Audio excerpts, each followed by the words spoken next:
Okay guys, welcome back. So this is another video. This is video number 9 in this series where I'm using RStudio, the R programming language, to conduct data science tasks and data analysis tasks. So in the previous video I kind of introduced the pipe operator. We'll do a little bit more of that in this particular video because it's a useful bit of syntactical functionality that allows you to pipe your commands in a logical, what appears to be a grammatically sensible sequence of kind of data action to be taken and the variable to take that action on. But what I'm going to do in this and the next few videos is introduce some more of these functions that are part of the tidyverse. So a number of them are contained within the dplyr package within the tidyverse, and they're really useful for getting your data in the sort of order you need it in to conduct the types of analysis you might like to conduct. So the one I'm going to focus on in this video, I'm only going to do focus on one function in this video, is the arrange function. Okay, so first of all, let me load the tidyverse up. So I'm doing library tidyverse to load that particular package. And you can see it's appeared in the command line below that command, and it's going to take a second or two for the tidyverse to load, and we should see the different packages that are part of the tidyverse and any kind of warnings regarding functions that are masked. Okay, so that's worked. That's all loaded up nicely. We can make use of the tidyverse. I'm not going to import any data again in this video. I'm just going to focus on a built-in data set to save us a little bit of time. The last two videos, I think I've used this built-in data set called diamonds, and it's kind of a large data set with a number of measurements or observations in relation to different diamonds, such as the size, the price, things like that. So if I run the view command there on this diamonds data set, it'll give us a little bit of a look as to see what that looks like as kind of like a data frame table. And you can see there we've got like 10 variables: carat, cut, color, things like that, price, and it's a mix of character and numeric variables, so useful to work with. I'll leave that as it is for now. Okay, so the arrange function or method is part of the dplyr package, and we can use it to reorder rows in our data frame based on some sort of variable criterion. Okay, so for example, if we look at our diamonds data set, you've got all these different observations, 53,000 of them, 1 to 53,940, and they're not necessarily ordered in any particular order. They're just as they've been entered in the data frame. But we might want to order that data frame in a specific way. Okay, so for example, if we look at the variable color, it's got these, I'm not sure what they relate to, it's got these different characters, these different letters that represent the color, E, I, J.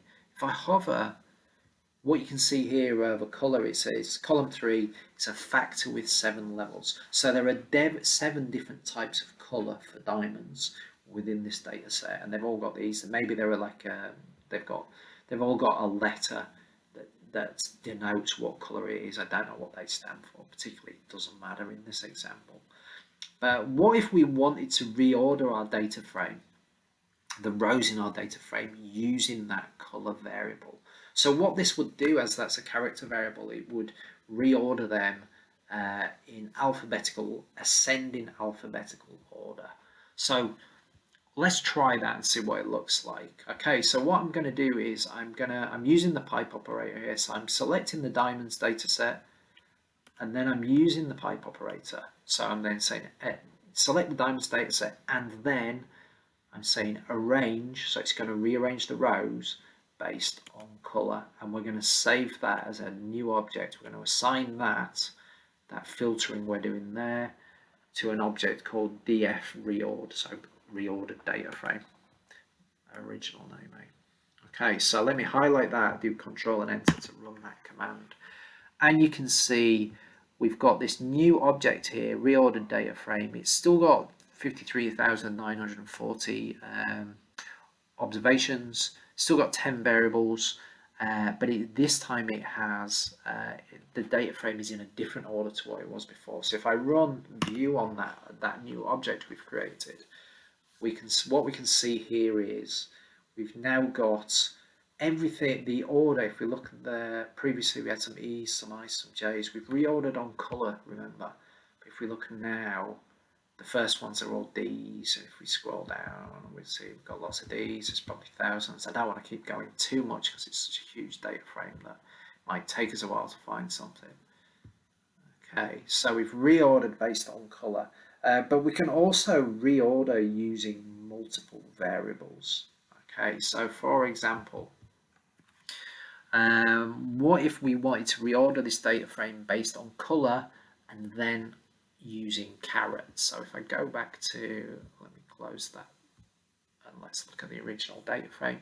So maybe we want to reorder based on color and also based on caret. So it's going to what this will do is reorder the data frame firstly based on color, because that's the first argument we've put in. So that will be given priority. The first argument will have priority, and then it will reorder based on caret, and it will do that in ascending order from the sort of kind of smallest caret size to the largest. Okay, let me run that and you can see it. Hopefully it'll be clear what I mean. So if I do Control and Enter, we've now got this data frame underscore mult. So I did that for multiple variables. You could probably guess there because we've basically arranged using multiple variables. So we've changed the row order using multiple variables. So let's look at what that looks like using the view command.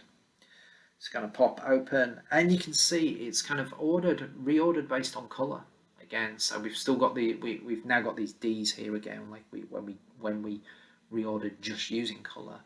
But you can see caret is also now in ascending order from the smallest. These are getting bigger as you scroll down there. Yeah, but it's still, the first ones are all D's, and then it'll move on to the next. So remember what I said, the first argument here is going to be the one that has priority. So it's going to first reorder based on color and then reorder based in ascending order based on caret. Okay.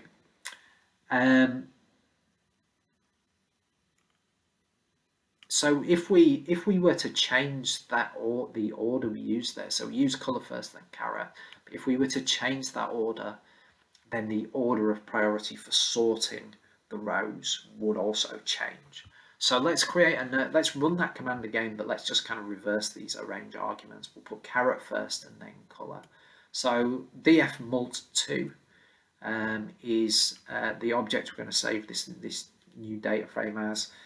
And what we're doing is we're taking the diamonds data frame, and then we're arranging first based on caret and then based on color. And you'll see if I run that, we've got our new object created in the environment here. You can see, and if I do the view, what you will now see is they're organized based on caret in ascending order. So 0.2 seems to be the smallest. I'll keep going as they go up, and then secondly they're reordered based on color. So D, E, that type of thing. Okay, so you can see how that differs from this example where it reordered, gave priority to color and then caret. This time we've got priority to caret and then color is the second variable that we're reordering on. Okay, so note that, let me close those two out. Note that looking at those, we can see it here,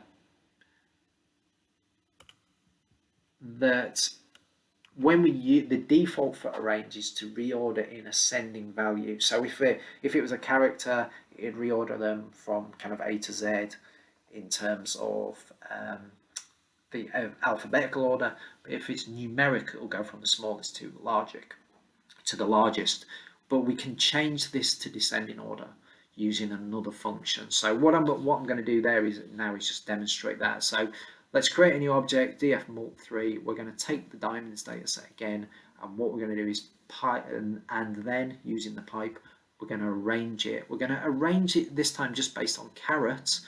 But what if you'll notice within the parentheses, I've embedded this, I've nested another function, which is this dsc for descending. So it's a function that's specifying that rather than ascending order, we want it in descending order.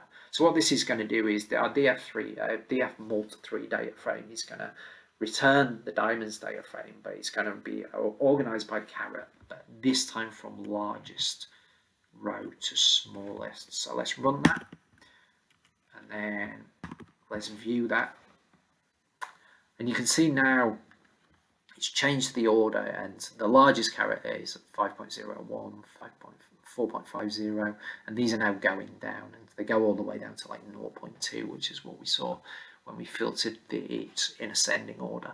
Okay, so that's all I'm going to cover. That's a range, so it's a function for reordering the rows in the data frame based on some specific criteria, based on a particular variable. In this case, we can arrange on multiple criteria. The first argument we pass to arrange is going to be the one with the highest priority, and subsequent arguments are going to be given a lower priority. The default is it's going to reorder those in ascending order, but we can change that to descending. Okay, so that's it. That's a range. Cover some more of these types of functions. I think I might cover mutate in the next. In the next video. That's a really useful function, and one that you will probably use a lot if you're trying to manipulate and tidy your data up. Okay, I hope this was helpful. Thanks for watching and listening, and I will see you soon.